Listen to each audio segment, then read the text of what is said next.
चलिए भाई शुरू करते हैं सॉल्ट एनालिसिस का आज दूसरा लेक्चर। और आज के लेक्चर में हम पढ़ने वाले हैं बहुत ही इंटरेस्टिंग थ्योरी। और इस थ्योरी के अंदर हम क्या पढ़ेंगे जरा देखना एक बार। हम इनऑर्गेनिक केमिस्ट्री के अंदर जो सॉल्ट एनालिसिस है, इस सॉल्ट एनालिसिस में कितने टाइप की रिएक्शंस होती है वो पढ़ने वाले हैं। सॉल्ट एनालिसिस में 5 टाइप की रिएक्शंस आती हैं। पहली रिएक्शन आती है प्रेसिपिटेट रिएक्शन, दूसरी रिएक्शन होती है आपके रेडॉक्स रिएक्शन, तीसरी रिएक्शन होती है थर्मल डिकम्पोजिशन रिएक्शन, चौथी रिएक्शन होती है आपकी कॉम्प्लेक्स फॉर्मेशन रिएक्शन और पांचवी होती है आपकी न्यूट्रलाइजेशन रिएक्शन। तो इनऑर्गेनिक केमिस्ट्री में जल्दी से बताएं कितने टाइप की रिएक्शन है। First PPT reaction. PPT reaction के भी कई सारे नाम है। पहला आयन एक्सचेंज रिएक्शन। क्या होती है? Ion exchange reaction. दूसरी होती है आपकी इसी की डबल डीकम्पोजिशन रिएक्शन। तो 3 नाम हमें लिखने हैं। पहला ion exchange reaction, PPT reaction और डबल डीकम्पोजिशन रिएक्शन। ठीक है। दूसरी रिएक्शन आएगी रेडॉक्स, तीसरी आएगी थर्मल डीकम्पोजिशन, चौथी आएगी आपके पास, बोलो चौथी कॉम्प्लेक्स फॉर्मेशन और पांचवी न्यूट्रलाइजेशन रिएक्शन। पांचवी कौन सी आएगी? Neutralization reaction. क्लियर? तो अभी हम सबसे पहले पढ़ रहे हैं पीपीटी रिएक्शन। ये आप नोट कर लेना। हेडिंग क्या डालेंगे आप? Type of reaction. और टाइप ऑफ रिएक्शन लिख के हेडिंग, फिर आप पांचों का नाम लिखेंगे। पांचों का नाम लिख के पहला हेडिंग लिखेंगे पीपीटी रिएक्शन या ion exchange reaction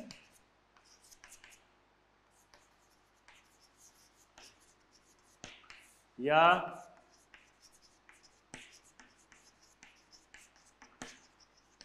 double decomposition reaction. Clear?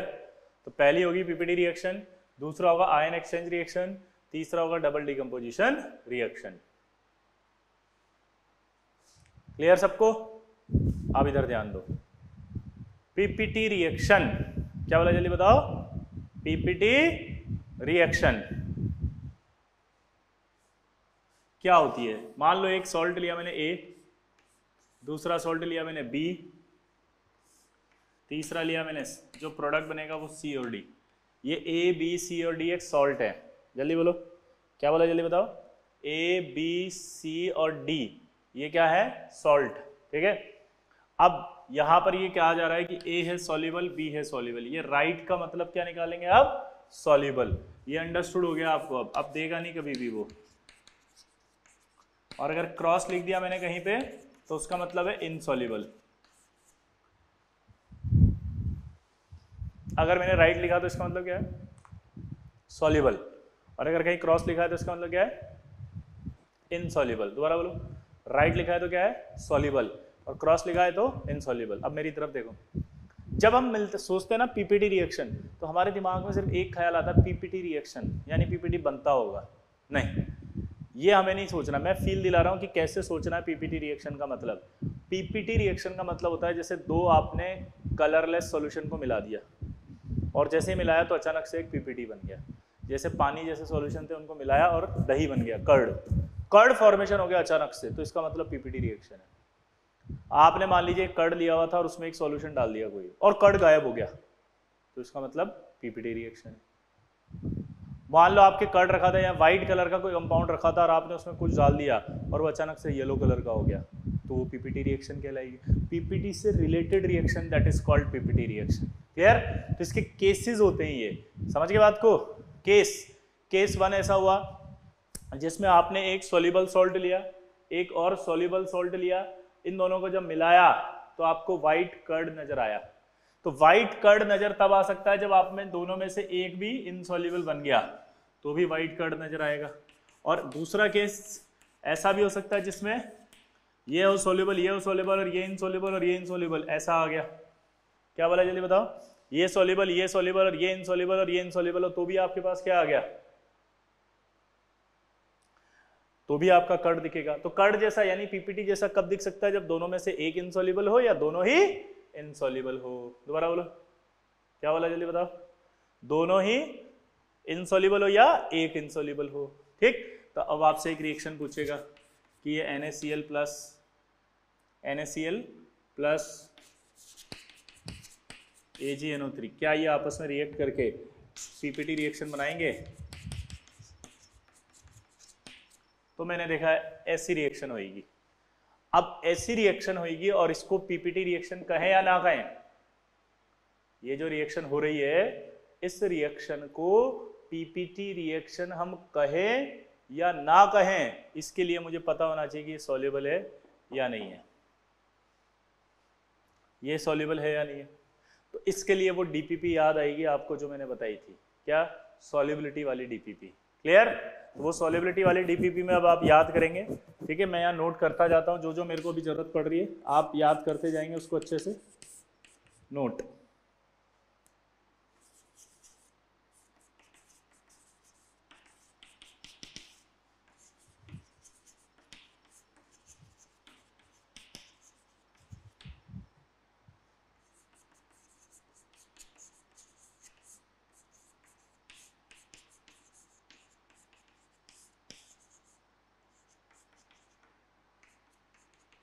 देखो जितने भी क्लोराइड, ब्रोमाइड और आयोडाइड सॉल्ट्स आपको पता हो वो सब सॉल्युबल हैं सिवाय इनके, यानी AgCl क्या होगा? इनसॉल्युबल। AgBr क्या होगा? इनसॉल्युबल। AgI क्या होगा? इनसॉल्युबल। PbCl2 क्या होगा? इनसॉल्युबल। PbBr2 क्या होगा? इनसॉल्युबल। PbI2 क्या होगा? इनसॉल्युबल। Hg2Cl2 क्या होगा? इनसॉल्युबल।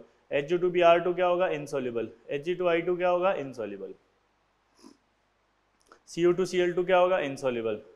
Cu2Br2 क्या होगा? इनसॉल्युबल। Cu2I2 भी क्या होगा? इनसॉल्युबल।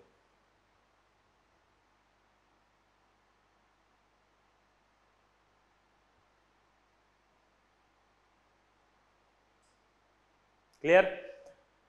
तो chloride, bromide, iodide salts are soluble. इन चार को छोड़ के, ये चार आपको याद करने पड़ेंगे अच्छे से, तो इन चारों को छोड़ करके बाकी सारे सॉल्युबल है। तो ये देखो ये क्या होगा? सॉल्युबल। AgNO3 भी क्या होगा? सॉल्युबल। हाँ या ना? बोलो पक्का? तो ये आपका NaCl सॉल्युबल है, AgNO3 सॉल्युबल है। अब यहाँ पर AgCl को देख के बताओ, AgCl क्या बताया मैंने? इनसॉल्युबल। ठीक है, लेकिन अभी नाइट्रेट की सॉल्युबिलिटी तो मुझे पता ही नहीं है, तो मैं नाइट्रेट की लिख देता हूँ।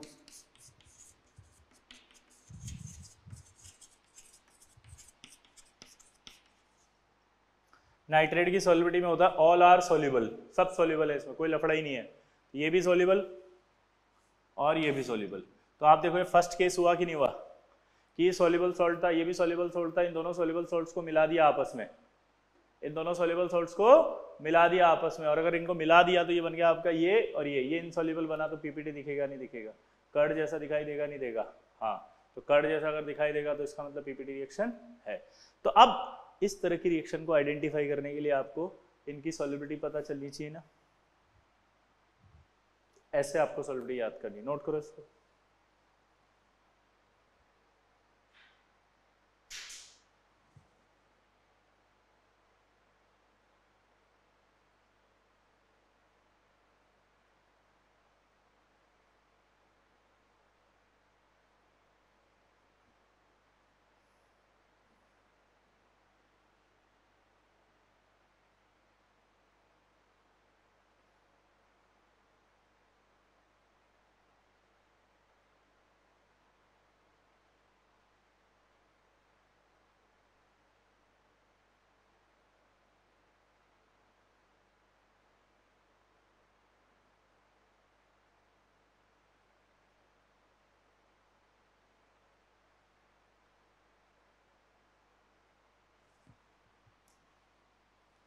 हो गया?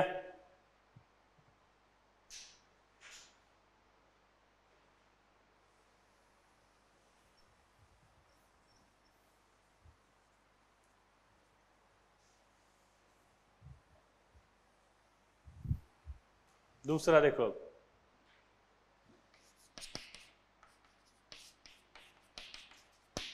ये सॉल्युबल, ये सॉल्युबल, ये इनसॉल्युबल, ये इनसॉल्युबल, हाँ है ना? ये अगर सॉल्युबल है, ये भी सॉल्युबल है, ये इनसॉल्युबल है और ये इनसॉल्युबल है, तो इसका मतलब क्या निकला?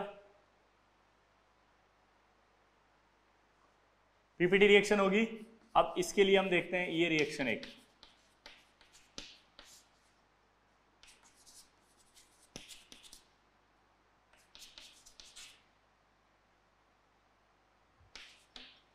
अब यहां पर मुझे दो की सॉलिबिलिटी याद होगी तभी मैं बता पाऊंगा। पहली आपकी सल्फेट की,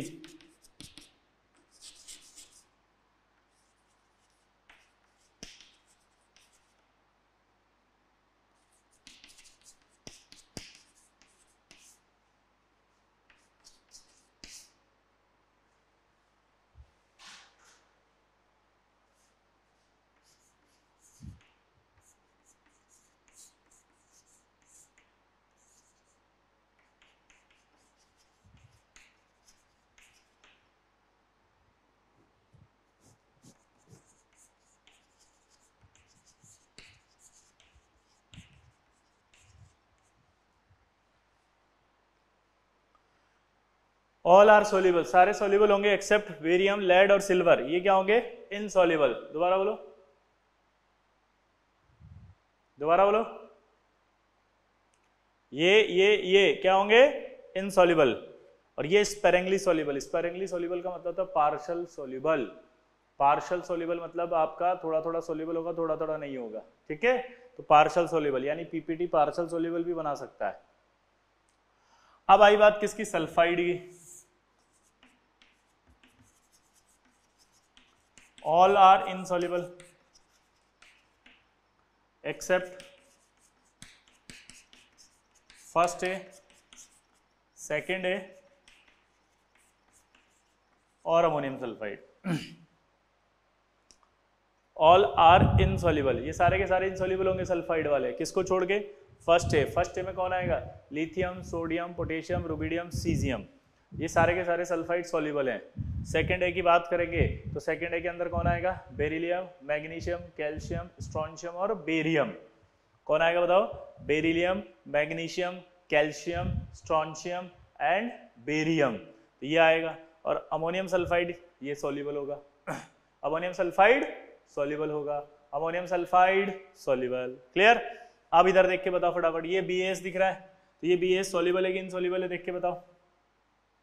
तो ये BAS आपका क्या आएगा? सॉल्युबल। ZnSO4 देख के बताओ क्या आएगा वहां पे? All are insoluble. BAS तो सॉल्युबल आएगा क्योंकि यहाँ फर्स्ट ए और सेकंड ए है, सेकंड ए सॉल्युबल है। सल्फेट में सारे सॉल्युबल हैं, ये सॉल्युबल। लेकिन बेरियम वाला क्या है? इनसॉल्युबल। यहाँ सारे इनसॉल्युबल है, तो ये आपका पीपीटी रिएक्शन होगा, ठीक है? और ये व्हाइट होता है पीपीटी, ये भी व्हाइट होता है पीपीटी। आप ये डाउट नहीं लाएंगे सर ये व्हाइट होता है, हमें कैसे पता चलेगा? अभी धीरे धीरे पढ़ते जाएंगे, पता होता जाएगा, ठीक है? इन दोनों को मिला के कहा जाता है लिथोफोन। और लिथोफोन क्या होता है? लिथोफोन एक व्हाइट पिगमेंट होता है।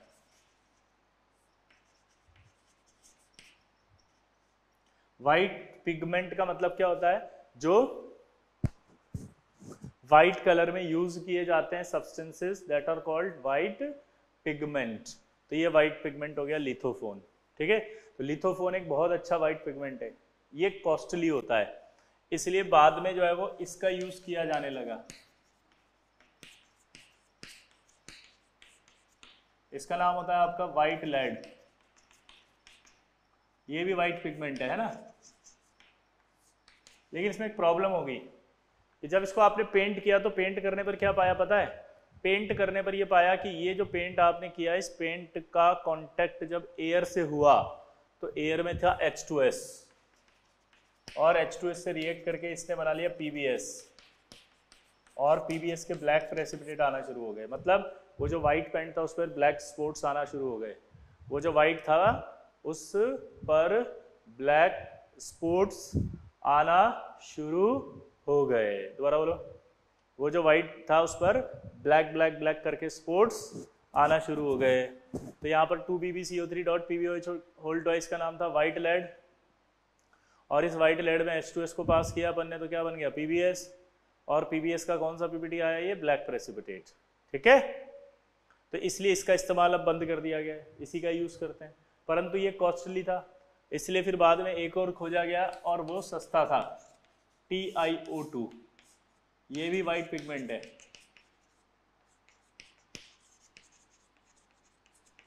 ये भी क्या है? White pigment. बाद में इस TiO2 को खोजा गया, ये क्या था? White pigment. TiO2 को खोजा गया, ये क्या था? White pigment.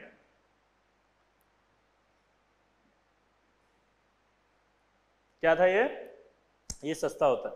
और एक बहुत फेमस व्हाइट पिगमेंट है और बहुत फेमस पेंट में इस्तेमाल किया जाता है, और उस पेंट का नाम है फेयर एंड लवली। नाम सुना है फेयर एंड लवली? मुंह पे लगाते हैं ना, मुंह पे लगाते हैं फेयर एंड लवली, तो उसमें ये TiO2 होता है। तो fair and lovely nothing, fair and lovely कुछ नहीं, पेंट है जिसको करके आप जो है वो चमक जाते हो, दैट इज पेंट। मुंह धो, उस पेंट को हटा लो, साफ हो जाएगा वापस। दीवार पे पेंट करते हैं, पेंट चमक जाती है, वैसी पेंट है वो, ठीक है। तो उसमें TiO2 होता है। क्लियर? तो आई होप ये दो रिएक्शन आपको समझ में आई होंगी। नोट कर लो इसको फटाफट।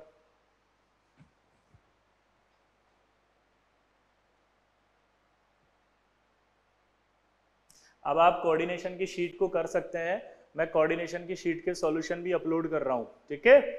तो आप कोऑर्डिनेशन की शीट को अच्छे से सॉल्व कर लेंगे, ठीक है। सॉल्व करने के बाद आप क्या करेंगे, अपन डिस्कशन का एक स्लॉट बना लेंगे। डिस्कशन में हम क्या करेंगे पता है, हम बोलेंगे कि यार एक एक्सरसाइज में 10 क्वेश्चन है, 10 क्वेश्चन में कोई डाउट हो तो उसका स्क्रीनशॉट खींच के भेज देना, फिर अगले 10 क्वेश्चन में हो तो उसका स्क्रीनशॉट, फिर अगले 10 में हो उसका स्क्रीनशॉट, फिर अगले 10 में हो उसका स्क्रीनशॉट। क्लियर सबको? ऐसे करके आपको सारे डाउट्स भेजने हैं। क्लियर? तो आप सबसे पहले एक्सरसाइज 1 के स्क्रीनशॉट भेज देंगे, मैं आपके लिए क्या करूंगा, उसका सॉल्यूशन बनवा दूंगा। पहले तो आंसर की सॉल्यूशन अपलोड करा दूंगा, फिर अभी डाउट हो तो पहले आप सॉल्व करेंगे, फिर आंसर देखेंगे, फिर सॉल्यूशन देखेंगे। सॉल्यूशन देखने के बाद भी अगर आपको डाउट है तब आप क्या करेंगे, मुझे उस क्वेश्चन का फोटो खींच के भेजेंगे, मैं सॉल्यूशन बनवा के डलवा दूंगा, ठीक है। इस तरह से शीट डिस्कस होगी। अब नोट करो इसको।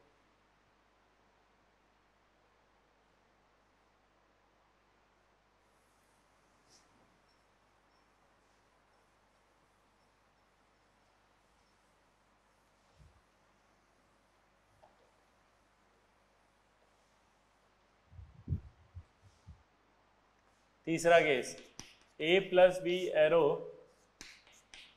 C + D। अगर मैं कहूँ कि यार ये इनसॉल्युबल है, ये सॉल्युबल है, ये इनसॉल्युबल है और ये सॉल्युबल है। क्या बोला मैंने? ये A जो है वो इनसॉल्युबल है, B क्या है, सॉल्युबल है, C क्या है, इनसॉल्युबल है, और D क्या है, सॉल्युबल है। क्या ये रिएक्शन होगी? अब आप सोचो ये रिएक्शन होगी क्या। तो देखो, ये अगर इनसॉल्युबल है तो इसके आयन एक्सचेंज नहीं होंगे इसके साथ। अगर ये आयन एक्सचेंज नहीं होंगे तो रिएक्शन पॉसिबल नहीं है, तो ये रिएक्शन नहीं हो सकती है, नॉट पॉसिबल। केस 3 आ गया ये। तो ये रिएक्शन जो है वो नॉट पॉसिबल। क्या बोला जल्दी बताओ?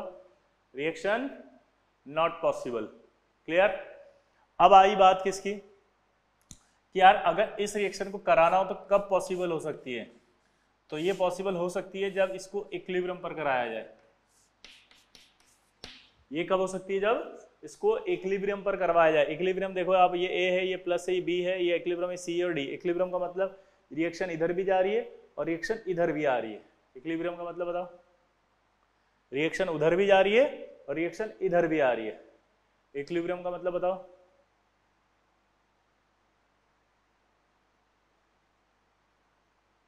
उधर भी जा रही, इधर भी आ रही। मतलब हमें ऐसे सॉल्ट लिए हैं जो शायद स्पेरिंगली सॉल्युबल है। यहां पर सॉल्ट ऐसे ले रहे हैं जो स्पेरिंगली सॉल्युबल है, हल्के हल्के सॉल्युबल है। तो हल्के हल्के अगर सॉल्युबल हुए तो उसके कुछ हिस्से इससे रिएक्ट करेंगे, कुछ इससे रिएक्ट करके हो सकता है ये बना देंगे प्रेसिपिटेट। अब यहां पर आपको अगर सर ने, फिजिकल केमिस्ट्री वाले सर ने KSP पढ़ा दिया तब तो कोई डाउट नहीं आने वाला, समझ में आ जाएगा। लेकिन अगर KSP यानी कि सॉल्युबिलिटी प्रोडक्ट यहां पर नहीं पढ़ाया गया तो फिर दिक्कत आएगी। तो इस तरह की रिएक्शन जो होती है वो डिपेंड करती है KSP पर। तो KSP ऑफ A अगर ज्यादा है KSP ऑफ C से तो रिएक्शन फॉरवर्ड जाएगी। कैसे जरा देखना, ये आपका KSP है, KSP ऑफ A। KSP का मतलब होता है सॉल्युबिलिटी प्रोडक्ट। सॉल्युबिलिटी प्रोडक्ट का एक मीनिंग होता है कि कोई भी सॉल्ट पानी में कितना सॉल्युबल है। अगर सपोज ये कह रहा है कि A ज्यादा सॉल्युबल है किससे, C से, तो इसका मतलब ए थोड़ा ज़्यादा सोल्यूबल होगा, तो ए का जो सोल्यूबल पार्ट होगा वो बी से रिएक्ट करेगा, बी से रिएक्ट करके वो सी बनाएगा, और जो सी है KSP ऑफ सी वो इनसॉल्यूबल है। KSP ऑफ सी क्या है? इनसॉल्यूबल, यानी कि KSP ऑफ सी कम है, यानी कि ये इनसॉल्यूबल होगा, यानी ये पीपीटी दिखाई देगा, तो रिएक्शन आगे भाग जाएगी ना। अगर यहाँ उल्टा होता कि इसकी जगह आपका KSP ऑफ सी अगर ज्यादा होता और ये कम होता तो रिएक्शन इधर भाग जाती। जैसे इसका एग्जांपल है गॉइजेस मेथड।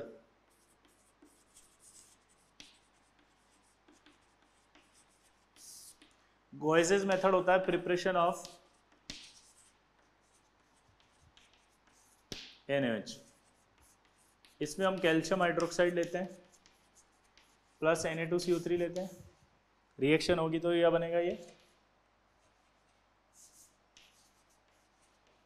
CaCO3 plus NaOH। क्या बनेगा? CaCO3 plus NaOH। अब ये देखो, आप ये इनसॉल्युबल होता है, ये सॉल्युबल होता है, ये इनसॉल्युबल होता है, ये सॉल्युबल होता है, लेकिन यहाँ पर क्या होता है कि KSP जो है ऑफ कैल्शियम हाइड्रोक्साइड वो बहुत ज़्यादा होता है, इसलिए वो बहुत ज़्यादा सॉल्युबल होगा स्पेरेंगली, और ये आपका KSP ऑफ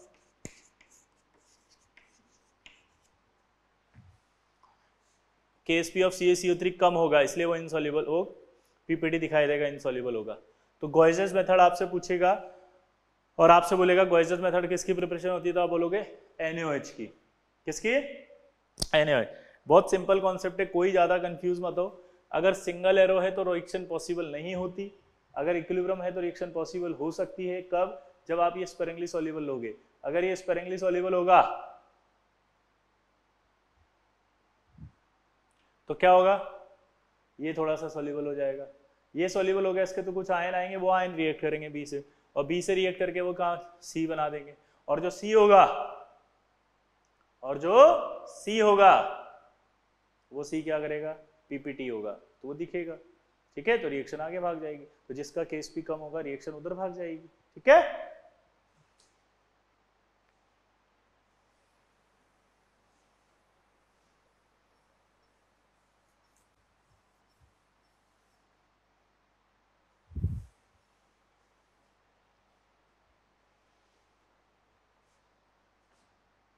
एक और मेथड है, जैसे ये AgCl वाइट है, इसमें मैंने Na3ASO3 डाल दिया, वाइट प्रेसिपिटेट, ये इनसॉल्युबल है, ये सॉल्युबल है, तो ये तुरंत कन्वर्ट हो जाता है Ag3ASO3 प्लस आपका 3NaCl में। ये आपका इनसॉल्युबल है, ये सॉल्युबल है, तो ये आपका येलो पीपीटी आ जाएगा।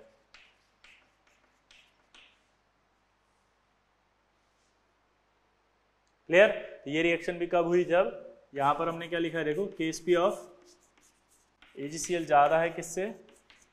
KSP ऑफ सिल्वर आर्सेनाइट, इसको बोलते हैं हम सोडियम आर्सेनाइट। तो यहाँ एक स्टेटमेंट आएगा, आप नोट करके लिखना कि क्या वाइट पीपीटी ऑफ AgCl में सोडियम आर्सेनाइट डालने पर यह वाइट पीपीटी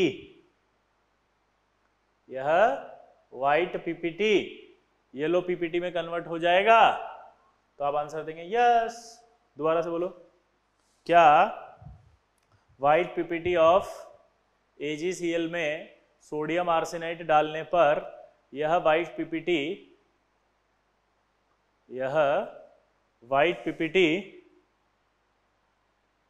येलो पीपीटी में कन्वर्ट हो जाएगा? तो आप बोलोगे यस। ठीक है, तो ये आपकी एक और रिएक्शन कंप्लीट हुई।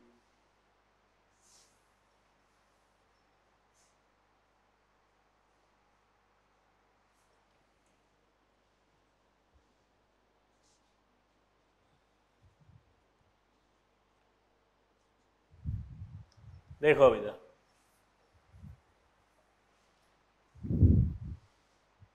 ठीक है, तीसरा केस के बाद चौथा केस, A+B और C+D। आपसे बोल रहा है ये इनसॉल्युबल, ये सॉल्युबल, ये सॉल्युबल। क्या ये केस हो सकता है? सोचो, आपसे बोलेगा क्या यह केस हो सकता है?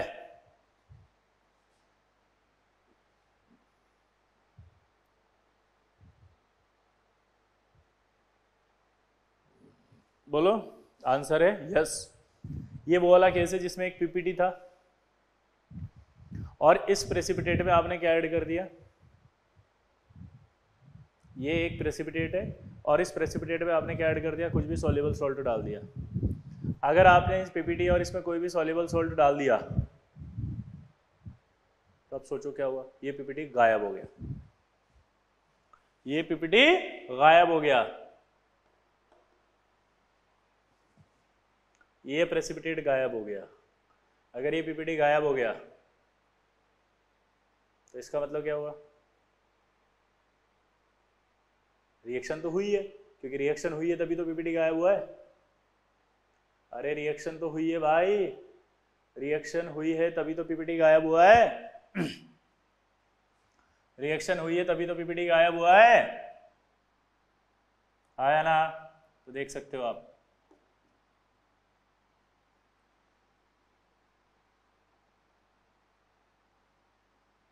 क्लियर? अब देखो इधर ये कैसे हुई वो मैं आपको समझाता हूं। BaCO3, इसमें आपने क्या डाल दिया, HNO3।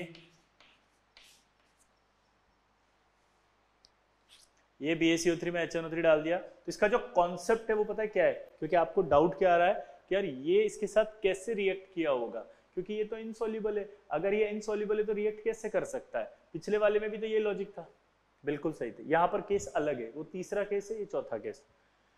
यहां पर केस ये है कि अगर आप जो एसिड यूज कर रहे हो यहां पे, वो एसिड अगर इसके एसिड से स्ट्रॉन्गर है, इसका एसिड मतलब BaCO3 एक एसिड और बेस से मिलकर बना सॉल्ट है, तो इसका एसिड है H2CO3। तो ये एसिड जो ले रहे हो अगर वो इसके सॉल्ट का जो एसिड है उससे स्ट्रॉन्गर है तो पहले इसे तोड़ देगा, तोड़ते कैटायन एनायन अलग होंगे और वो कैटायन इससे रिएक्ट करेगा, और रिएक्ट करने के बाद जो प्रोडक्ट बनेगा वो बनेगा बेरियम नाइट्रेट, और साथ में यहाँ पर प्रोडक्ट आएगा H2CO3। तो अगर ये एसिड स्ट्रॉन्गर है तो वो इसके एसिड से तो इसे तोड़ देगा, इसे तोड़ने के बाद ये कैटायन इस एनायन से रिएक्ट करेगा, रिएक्ट करके एक प्रोडक्ट बनाएगा। अगर ये प्रोडक्ट सॉल्युबल है, अगर ये प्रोडक्ट सॉल्युबल है, अगर ये प्रोडक्ट सॉल्युबल है तो फिर इसका मतलब ये पीपीटी इस HNO3 में सॉल्युबल हो जाएगा। ये सॉल्युबल ही होता है क्योंकि नाइट्रेट सारे सॉल्युबल बताए थे। कार्बोनेट की बात कर रहे हैं, अब कार्बोनेट में डाउट आएगा आपको, तो मैं लिख देता हूं carbonate, all are insoluble except first A और अमोनियम कार्बोनेट, और फर्स्ट ए में भी Li2 3 होती SS। ये जो SS लिखा जाता है इसका मतलब होता है स्पेरिंगली सॉल्युबल। SS का मतलब क्या है जल्दी बताओ, स्पेरिंगली सॉल्युबल। ठीक है, यहां अगर हाइड्रोजन हो तो ये हो जाता है एसिड, और जो भी एसिड होते हैं वो सब सॉल्युबल होते हैं। एसिड में कोई लफड़ा नहीं है, ध्यान से सुनना, सॉल्ट में दिक्कत आती है, एसिड कहीं भी लिखा हो सब सॉल्युबल माने जाएंगे। ठीक है, तो आपको ये डाउट नहीं आएगा कि सर ये तो H है तो इसका क्या होगा, दैट इज एसिड होगा, और एसिड होगा तो सॉल्युबल होगा। ठीक है, यानी ये सॉल्युबल हो गया। अब अगर अगला बात करें, क्या ये BaCO3 इस HCl में सॉल्युबल होगा क्या? देखो यहां बोला जा सकता है कि इसमें BaCO3 HNO3 में सॉल्युबल है, यस। HCl से रिएक्ट करो तो क्या HCl स्ट्रॉन्गर है क्या BaCO3 से? तो आंसर है यस। H2CO3 वीक एसिड होता है, H2CO3 वीक है, तो ये वीक है तो तोड़ देगा, तोड़ेगा तो बनाएगा BaCl2 और H2CO3। और अभी अभी थोड़ी देर पहले अपन ने BaCl2 की बात की थी, और क्या बताया था BaCl2 में कि BaCl2 खुद क्या है, सॉल्युबल। BaCl2 क्या है, सॉल्युबल, तो यहाँ पर ये सॉल्युबल आ जाएगा। ये आपका सॉल्युबल था, ये इनसॉल्युबल था। रिएक्शन हुई कि नहीं, देखो। तो कॉन्सेप्ट लिखो इसका कि used acid is stronger than acid of salt, used acid is stronger than the acid of salt, या ठीक है। दूसरा, formed products are from product should be soluble, formed product should be soluble. Form products should be soluble.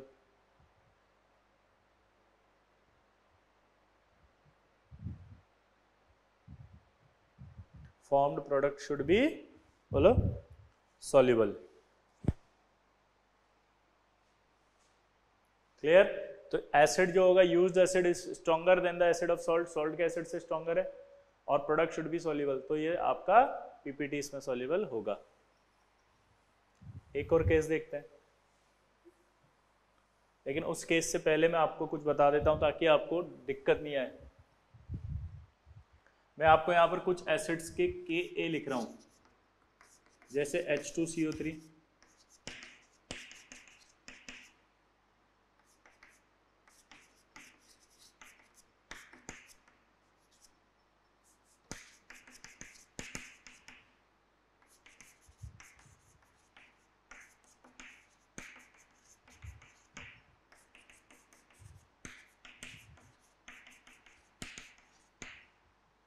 ये इनके Ka value है।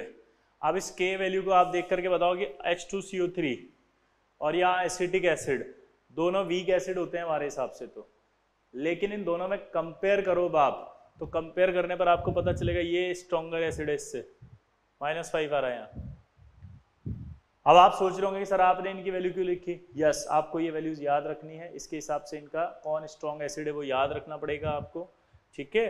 सबसे ज़्यादा देखो आप एसिटिक एसिड आया है, सेकंड नंबर पे ये आया है, थर्ड नंबर पे ये आया है, फोर्थ नंबर पे बोरिक एसिड आया है, ठीक है। ये एग्जाम में आता है सवाल, डायरेक्ट इनका ऑर्डर पूछा जाता है और ये कई बार यूज होंगे, इसलिए आपको इनकी एसिडिक नेचर याद करनी है। वैल्यूज याद करो या मत करो, नेचर से याद कर लेना।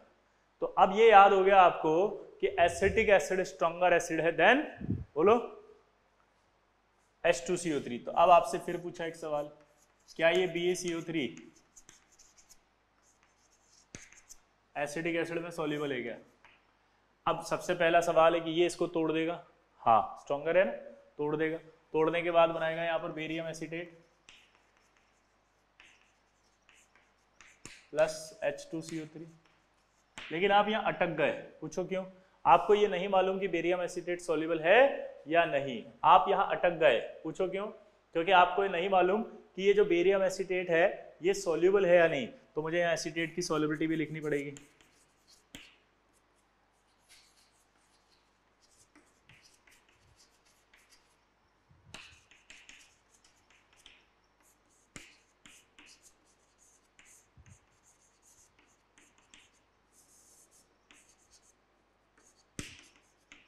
जो आपका क्लोराइड, ब्रोमाइड, आयोडाइड था उसमें से मैंने क्या हटा दिया? लेड। लेड का एसीटेट सॉल्युबल होगा, बाकी सारे एसीटेट सॉल्युबल हैं, बस ये 3 के एसीटेट इनसॉल्युबल होंगे, यानी लेड एसीटेट सॉल्युबल है। क्लोराइड, ब्रोमाइड, आयोडाइड में लिखाया था सारे सॉल्युबल एक्सेप्ट 4 थे वहां पर, उसमें लेड भी था, यहाँ पर लेड हट गया, ठीक है। तो यहाँ देखेंगे आप तो बेरियम की बात हो रही है, बेरियम यहाँ पर देख के बताओ सॉल्युबल है कि नहीं है। तो आपको पता चला ये तो इनसॉल्युबल था, ये सॉल्युबल था, ये सॉल्युबल होगा, ये भी सॉल्युबल होगा।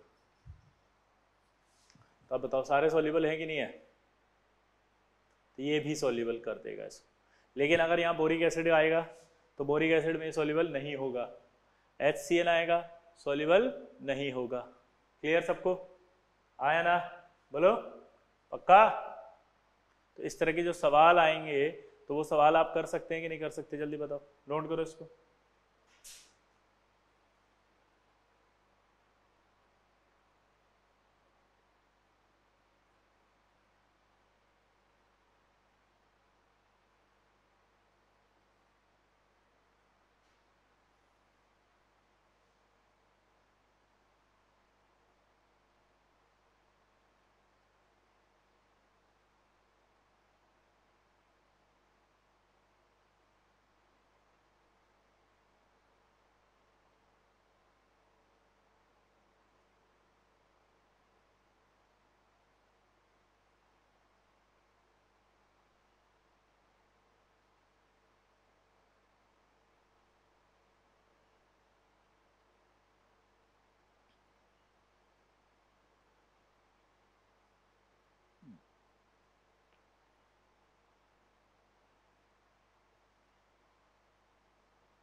हो गया? तो ये आपका चौथा केस भी खत्म।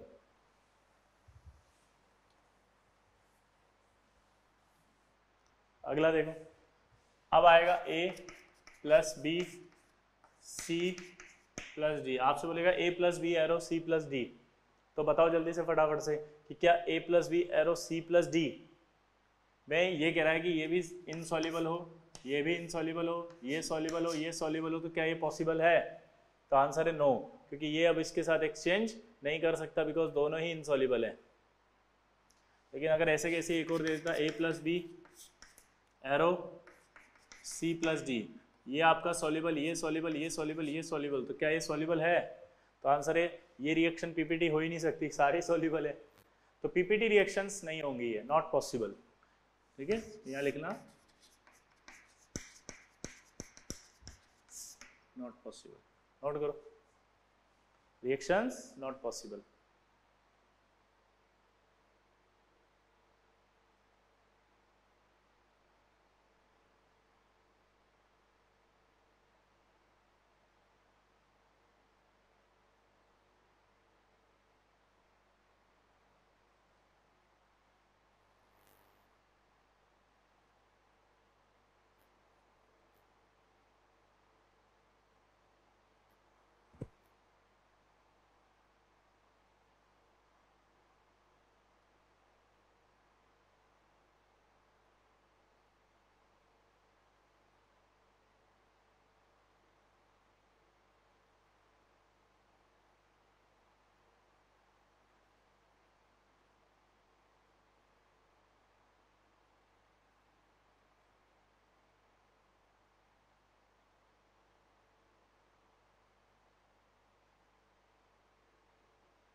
हो गया?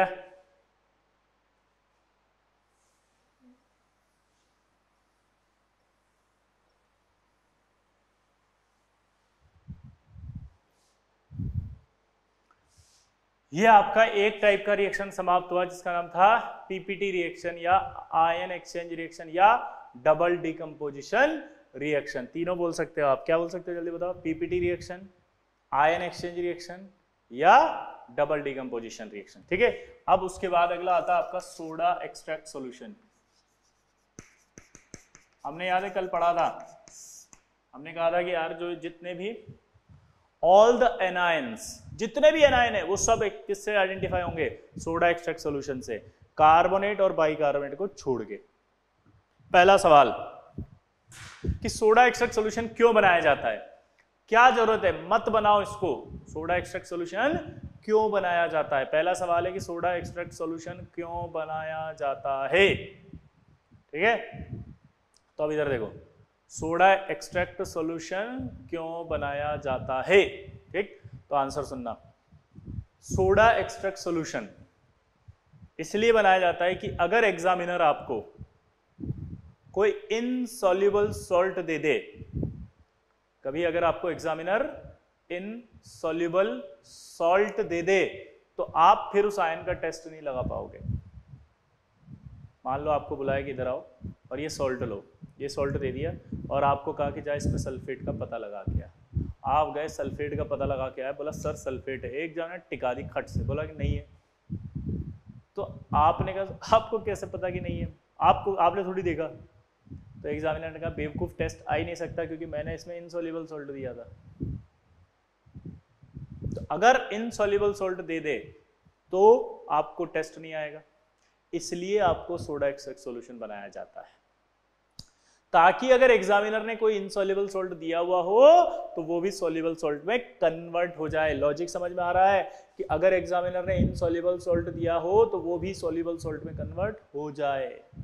इसलिए लैब में जब हम जाते तो एग्जामिनर से पूछ लेते पहले कि सर इसमें सोडा एक्सट्रैक्ट सॉल्यूशन बनाऊं या डायरेक्ट टेस्ट कर लूं।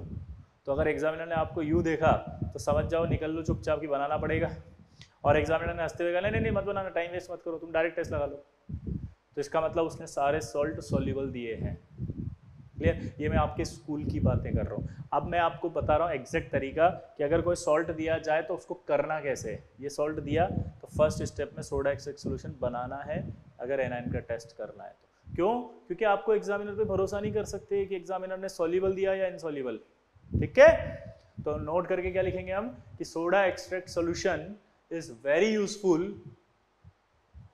Soda extract solution is very useful when any insoluble salt, soda extract solution is very useful when any insoluble salt, soda extract solution is very useful when any insoluble salt present in a mixture. Soda extract solution is very useful when any insoluble salt present in a mixture. देख लिया? अब लिखो preparation कैसे करते हैं। अब preparation करने के लिए सबसे पहले हम एक क्या लेते हैं, इस तरह से कांच, उसके अंदर अपन क्या, कांच की बॉल, इसके अंदर क्या ले लिया, सॉल्ट, और सॉल्ट लेने के साथ उसमें डाल देते हैं Na2CO3। इसका रेशियो रखते हैं 1:3, ये ज़्यादा रखते हैं। फिर इसको यहाँ हीट कर लेते हैं। पानी उतना ही लेना है जितना आपको रिक्वायर्ड है ना, पानी ले लिया। अब इसे हीट करते हैं, 10 से 15 मिनट आपको अच्छे से हीट करना है। 10 से 15 मिनट आपने क्या किया, इसको बॉईल किया अच्छे से। 10 से 15 मिनट आपने क्या किया, जल्दी बताओ, बॉईल किया अच्छे से। और 10 से 15 मिनट बॉईल करने के बाद इसमें मैंने मान लिया कि सॉल्ट में एक उसने आपको PbCl2 दिया है और एक उसने आपको जो है वो या PbSO4 दिया है और एक उसने आपको BaCl2 दिया है। ये मैंने मान लिया, मैंने जानबूझ के एक सॉल्युबल सॉल्ट लिया, एक इनसॉल्युबल सॉल्ट लिया है। ठीक है, ताकि आपको समझ में आ जाए कि अगर सॉल्युबल होगा तो क्या बनेगा, इनसॉल्युबल होगा तो क्या होगा। तो मैंने जानबूझ करके सॉल्ट में ले लिया कि इसमें शायद BaCl2 और Pb, ठीक है, BaCl2 और PbSO4 हैं। ये क्या है, सॉल्ट। ठीक, अब जब आप इसको बॉईल करेंगे तो रिएक्शन होगी। रिएक्शन के दौरान क्या होगा कि जब PbSO4 होगा वो रिएक्ट करेगा आपका Na2CO3 से, Na2CO3 से रिएक्ट करके वो बना देगा आपका PbCO3 प्लस साथ में बन जाएगा आपका Na2SO4।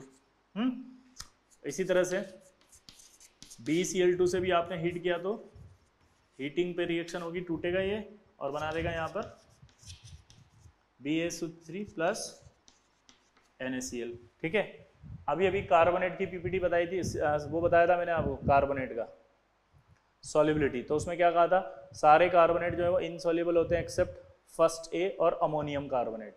ये इनसॉल्युबल, ये इनसॉल्युबल है, और ये इनसॉल्युबल होते हैं तो इनका कलर होता है white PPT.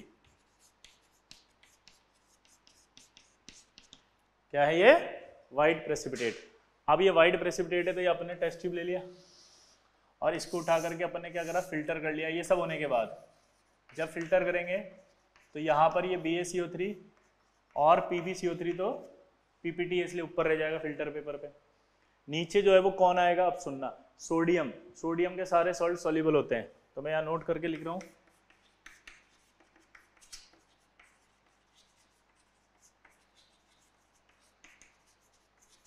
Sodium salts are soluble except sodium bicarbonate, ये स्पेरिंगली सॉल्युबल होता है। तो ये सोडियम के सॉल्ट हैं, सारे सॉल्युबल होंगे बेटा, ये याद करने पड़ेंगे। देखो यार, ये लर्न करने पड़ेंगे, दैट इज कॉन्सेप्ट। अब ये क्यों होते हैं, क्या होते हैं, ये तो हम पढ़ते हुए आ रहे हैं बॉन्डिंग से। क्योंकि याद करो इसमें H बॉन्डिंग हो जाती थी, मैसिव H बॉन्डिंग, जिसकी वजह से ये स्पेरिंगली सॉल्युबल हुआ था। तो ये सब नहीं पूछ सकते आप प्लीज, यहाँ पर ये टाइम नहीं। अगर ये बताने लगूंगा तो फिर ये रह जाएगा, तो आप ये ना सोचे कि सर समझ में ही नहीं आ रहा क्या करें। ये तो कंटिन्यूटी का पार्ट है। तो आपने यहाँ क्या किया, इसको इसमें डाल दिया। जैसे डाला तो सोडियम आया ना, Na2SO4 आ गया, सोडियम सॉल्युबल, सोडियम सॉल्युबल। तो यहाँ जब आएंगे तो सोडियम तो Na+ सॉल्युबल हो गया, सल्फेट भी सॉल्युबल हो गया, Cl- भी सॉल्युबल हो गया। तो देखो अब तीनों कैटायन इसमें फ्री हैं, इसको बोला जाता है soda extract solution.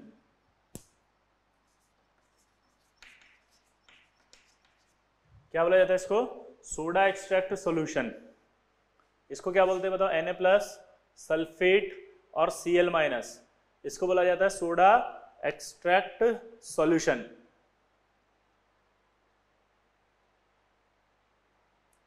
Soda extract solution, clear? अब देखो जो सॉल्युबल था वो भी आ गया सॉल्युबल फॉर्म में ही, और जो इनसॉल्युबल था वो आपका सॉल्युबल फॉर्म में आ गया, तो अब आप इसका टेस्ट दे सकते हो। क्लियर सबको? आया ना? तो सोडा एक्सट्रैक्ट सॉल्यूशन कैसे बनाया जरा वापस से समझेंगे। मैं गया लैब में, जाते मुझे उसने एक सॉल्ट दे दिया, वो सॉल्ट से देने के बाद आपसे कहा कि टेस्ट लगाओ। अब यहाँ पर प्रॉब्लम है कि वो इनसॉल्युबल सॉल्ट भी दे सकता था, तो हो सकता है मेरा टेस्ट नहीं आता, इसलिए मैंने सबसे पहले उसे बॉयल में लिया, बॉल में लेकर के डाल दिया, डालने के बाद इसमें पानी डाल दिया, फिर Na2CO3 डाल दिया, Na2CO3 ज़्यादा डाला 1:3, और फिर इसको अपन ने हीट किया। अब ये हीट कर रहे हैं अपन, रेशो 1:3 ही लेना है, Na2CO3 ज़्यादा लेना है क्योंकि कोई भी चीज़ ना बचे इसमें। ये अपन ने ज़्यादा क्यों लिया सोचो? क्योंकि इसमें जो भी हो ना एनायन वो सब रिएक्ट कर लें Na2CO3 से। आप देखो यहाँ 2 ही दिए थे, मान लो यहाँ 5 दे देता, फिर क्या करते आप? फिर क्या करते हैं? तो आपको ज्यादा चाहिए होता है ना, इसलिए 1:3 लिया जाता है। ठीक है, आया ना? सिंपल। अब आपने क्या किया? हीट किया, तो हीट करने पर रिएक्शंस हुई। सॉल्ट में हमने मान लिया कि ये है, कुछ भी हो सकता था। रिएक्शन जब हुई तो ये जो भी सॉल्ट में होगा वो इससे रिएक्ट करके अपने कॉरस्पॉन्डिंग कार्बोनेट में आएगा। सॉल्ट जो भी होगा वो रिएक्ट करके Na2CO3 से अपने कॉरस्पॉन्डिंग सॉल्ट में आएगा। कॉरस्पॉन्डिंग सॉल्ट में आने के बाद जो कार्बोनेट बनेगा वो तो इनसॉल्युबल होगा, इनसॉल्युबल होगा, इनसॉल्युबल होगा व्हाइट पीपीटी। आप क्या करेंगे? इसको फिल्टर करेंगे, तो ये जो व्हाइट पीपीटी है तो बाहर रह जाएगा और जो सॉल्यूशन है वो अंदर आ जाएगा। सोडियम के सारे सॉल्ट सॉल्युबल होते हैं, इसलिए ये भी सॉल्युबल, ये भी सॉल्युबल, तो ये भी सॉल्युबल, ये भी सॉल्युबल, ये अपना टेस्ट देंगे। ये भी सॉल्युबल, ये भी सॉल्युबल, तो ये अपना टेस्ट देंगे। पक्का? आया ना?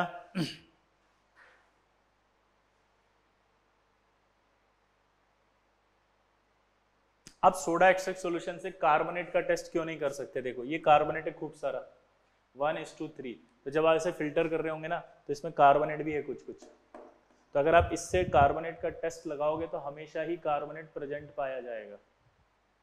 तो सॉल्ट में कार्बोनेट है या नहीं है ये पता नहीं चलेगा आपको, क्योंकि कार्बोनेट जो है वो तो यहां से भी आ रहा है ये अंदर। तो आप कभी भी सोडा एक्सट्रैक्ट सॉल्यूशन से कार्बोनेट का टेस्ट नहीं कर सकते, बाइकार्बोनेट का भी नहीं कर सकते, क्योंकि बाइकार्बोनेट वही सारे टेस्ट देता है जो कार्बोनेट देता है। तो कार्बोनेट देता है जो टेस्ट वही बाइकार्बोनेट देता है, तो कार्बोनेट के टेस्ट तो हमेशा ही आएंगे क्योंकि कार्बोनेट तो अंदर है।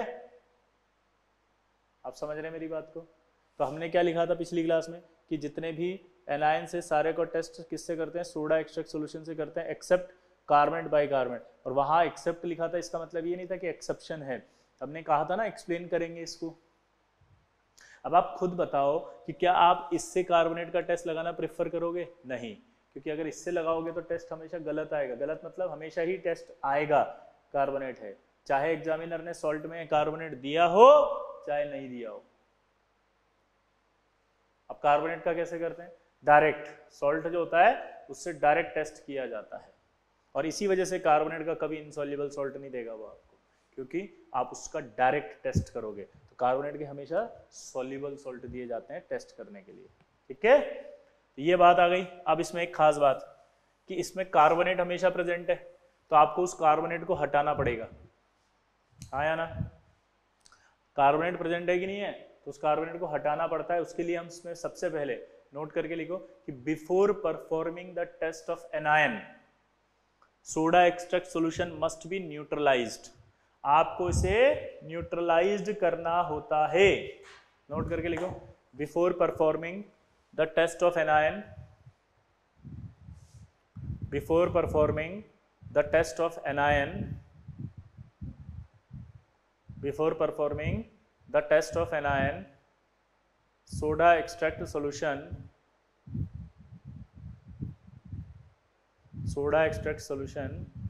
must be neutralized। before performing the test of anion soda extract solution must be neutralized, ठीक है, by suitable acid।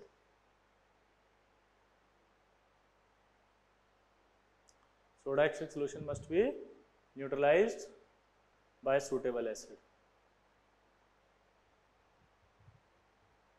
अब यहाँ एक खास बात सुनना, सूटेबल एसिड का मीनिंग क्या है? सूटेबल एसिड का मीनिंग क्या है? मीनिंग समझना। मान लो ये मेरे पास है टेस्ट ट्यूब और इस टेस्ट ट्यूब के अंदर अभी Cl है, सल्फेट है। मुझे एग्जामिनर ने कहा कि सल्फेट का टेस्ट लगाओ। ध्यान से सुनना, ये मैंने लिया हुआ है पूरा का पूरा ऐसे, ठीक है।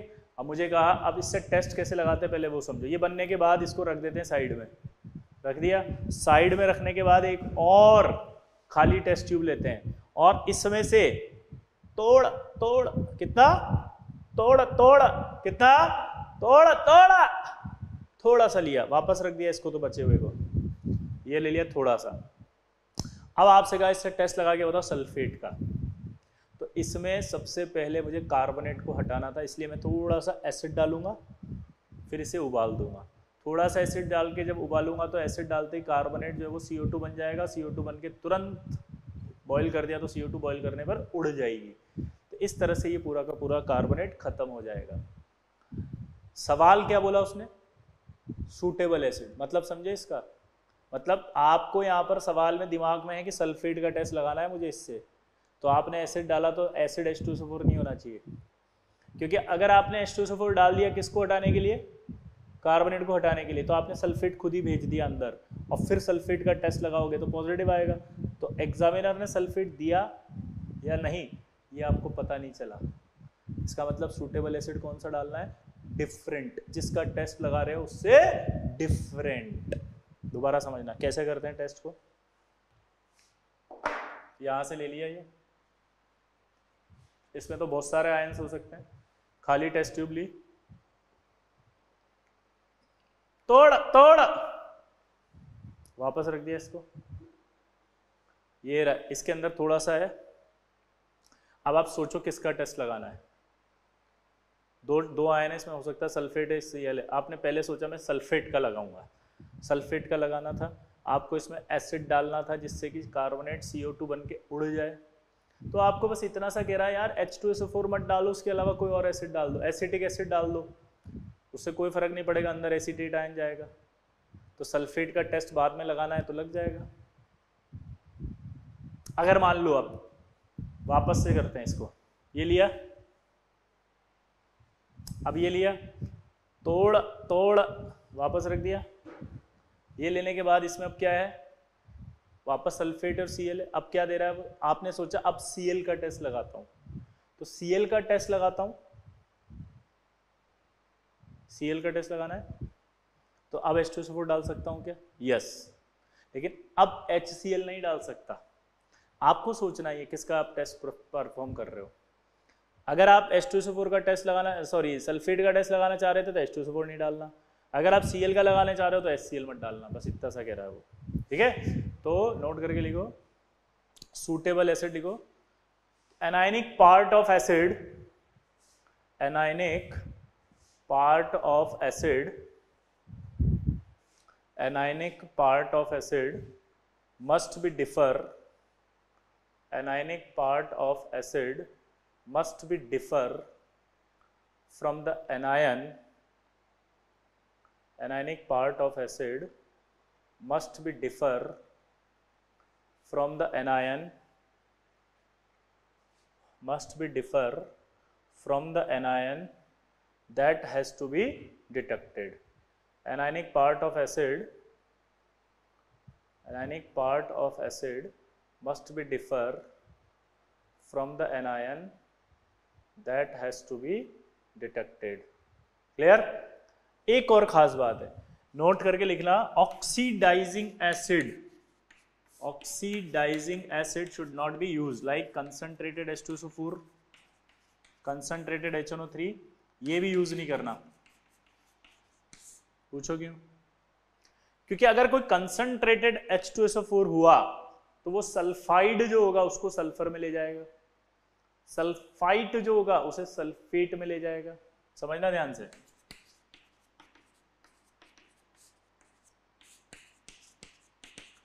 ऑक्सीडाइजिंग एजेंट अगर होते हैं तो वो सल्फाइड को सल्फर में, सल्फाइट को सल्फेट में ले जाते हैं। सपोज करो यहां पर एग्जामिनर ने आपसे कहा कि सल्फेट का पता लगाओ,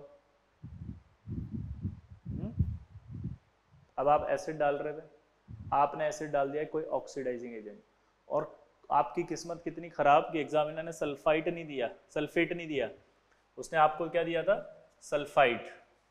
सल्फाइट दिया था तो अब टेस्ट तो आएगा नहीं सल्फाइट का, क्यों, क्योंकि आपने डाल दिया उसमें और किस में कन्वर्ट कर दिया, वो सल्फेट में, और आपने सल्फेट है ये एग्जामिनर को बोल दिया, तो आपका टेस्ट गलत हो गया ना, क्योंकि एग्जामिनर ने सल्फेट नहीं दिया था, आपको सल्फाइट दिया था।